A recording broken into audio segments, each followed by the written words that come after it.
Aujourd'hui, je reçois Emmanuel Linco dans le cadre de la sortie récente de son livre Le Très Grand Jeu aux éditions du Cerf. Alors bonjour Emmanuel Linco, vous êtes professeur à l'Institut catholique de Paris, chercheur associé à l'IRIS et sinologue.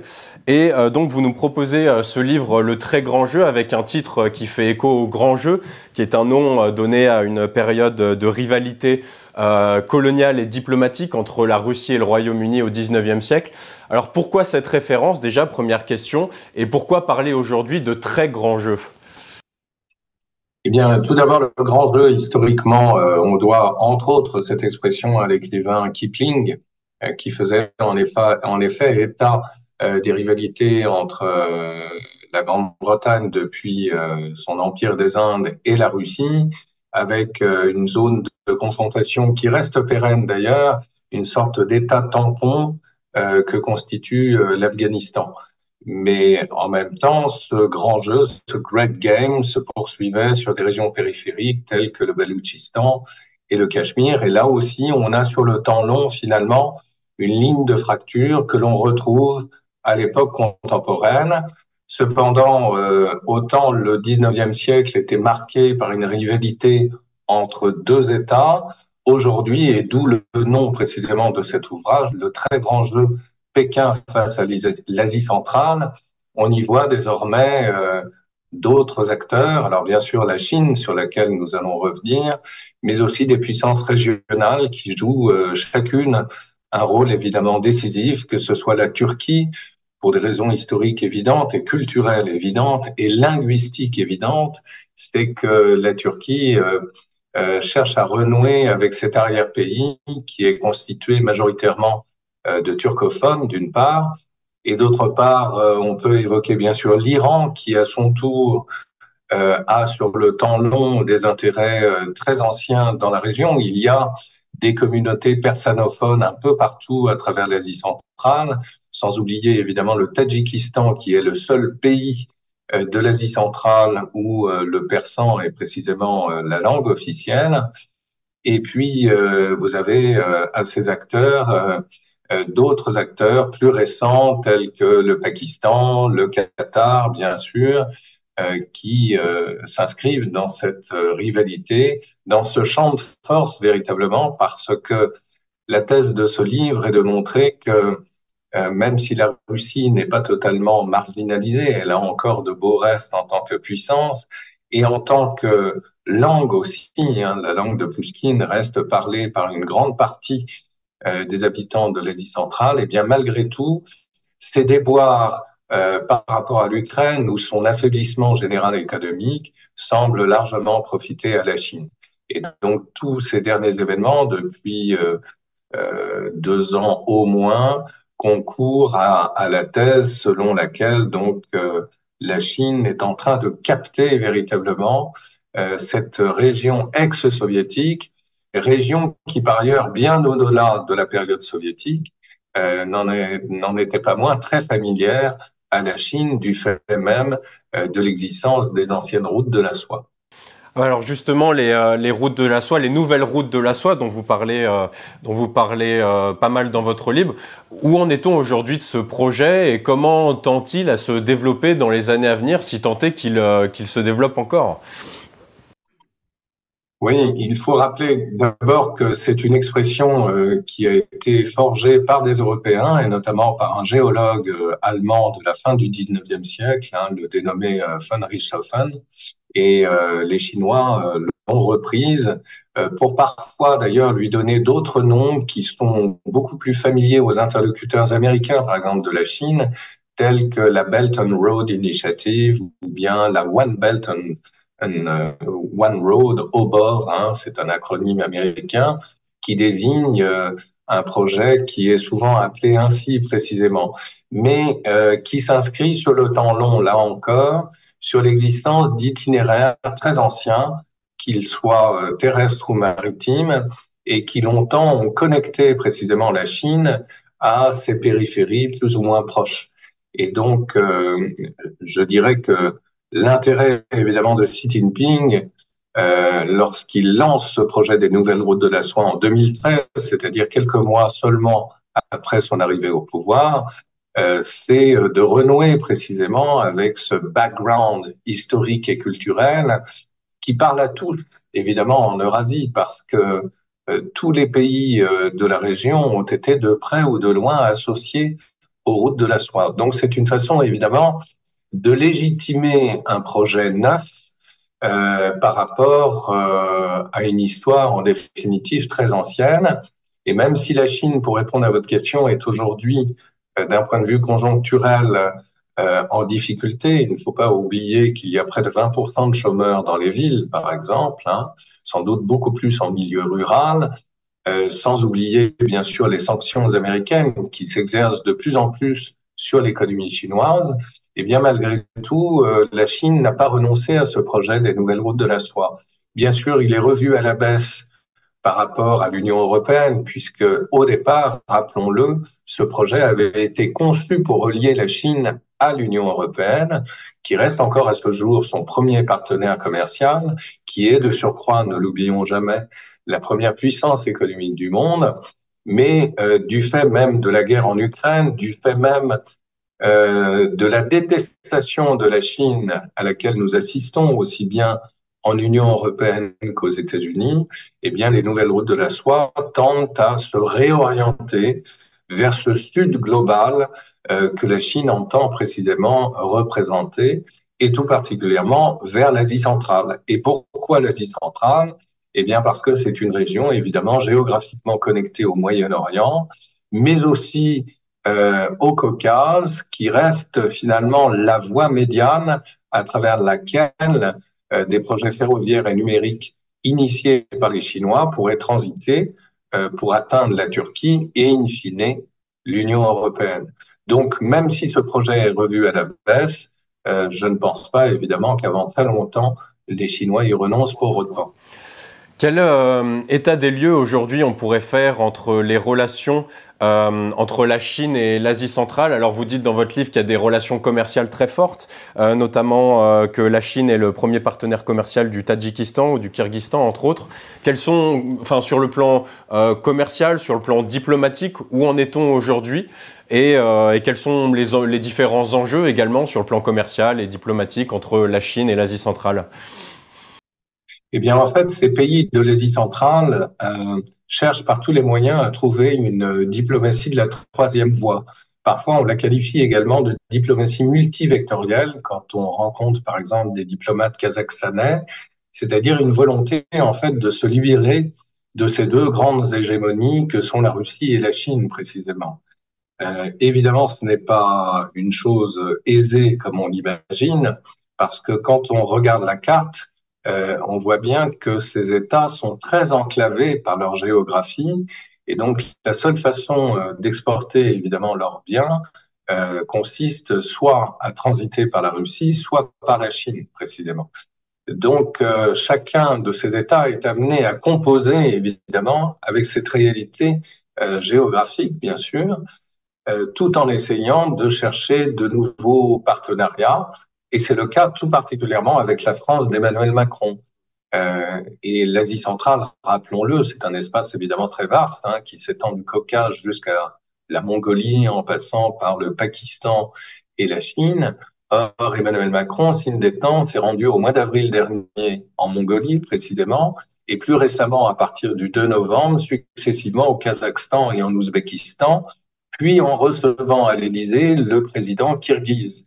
Donc ça montre bien évidemment l'intérêt grandissant de la diplomatie française pour la région et pour des raisons très prosaïques, on le sait, c'est-à-dire la nécessité de trouver des approvisionnements dans un domaine crucial dans lequel évidemment cette émission n'aurait pas lieu, c'est-à-dire donc l'électricité. Et pour l'électricité, évidemment, il faut faire marcher nos centrales nucléaires, lesquelles fonctionnent avec de l'uranium. Or, cet uranium se trouve en profusion précisément dans les régions de l'Asie centrale. D'où cet intérêt, bien sûr, et ces pays sont très demandeurs parce qu'il s'agit encore une fois de se désenclaver et de trouver par là même d'autres solutions pour l'avenir. Et en même temps, l'Occident, rappelons-le, et l'Occident européen en particulier, n'est pas la seule région sollicitée par l'Asie centrale. Il y a, encore une fois, d'autres partenaires de plus en plus importants. Je pense tout particulièrement à l'Inde, qui, dans l'esprit d'une alliance de revers, cherche précisément à concurrencer son grand rival pakistanais dans la région aussi. Vous parlez aussi beaucoup dans votre livre du Xinjiang et du problème ouïghour, une population qui est globalement soutenue par l'Asie centrale. Et je voulais vous demander, est-ce qu'il n'y a pas un genre de paradoxe à ce que globalement l'Asie centrale soit en défaveur du traitement des Ouïghours par la Chine, mais par la même occasion soit encline à un commerce de plus en plus développé avec cette puissance? Vous avez tout à fait raison et vous mettez là le doigt sur une contradiction qui est à l'œuvre, c'est-à-dire qu'on a de facto des dirigeants centra-asiatiques qui sont plutôt favorables à la Chine parce qu'ils y voient évidemment des opportunités pour le développement des infrastructures telles que les routes, bien sûr. Et en même temps, vous avez des opinions qui sont de plus en plus hostiles à la Chine. Vous avez donc une forme de sinophobie, de détestation de la Chine qui commence à se développer dans cet espace musulman, très vaste bien sûr, qui tente à se radicaliser et qui tend surtout à manifester son empathie évidemment pour les Ouïghours. En cela, même si je ne le dis pas explicitement, mais pour actualiser le propos, on pourrait très bien imaginer que le Xinjiang devienne un jour peut-être la Palestine de la Chine, c'est-à-dire que c'est un sujet certes extrêmement marginal. Les Ouïghours ne font absolument pas le poids ni sur le plan démographique, ni sur le plan stratégique, évidemment, par rapport à la Chine. Néanmoins, c'est une épine dans le pied du géant chinois et qui trouve par ailleurs des déploiements tout à fait inédits dans la radicalisation d'un certain nombre de centres asiatiques, ouïghours bien sûr, mais pas seulement, qui viennent à se réfugier dans des régions de montagnes voisines, là même où la Chine a la plus grande difficulté précisément à essayer d'éradiquer précisément ce problème irrédentiste ouïghour, ou ce problème qui est par ailleurs lié aussi, rappelons-le, à la question cruciale des narcotrafics, c'est-à-dire que nombre de groupuscules terroristes proches de Daesh ou d'Al-Qaïda dans la région vivent bien sûr du trafic de la drogue.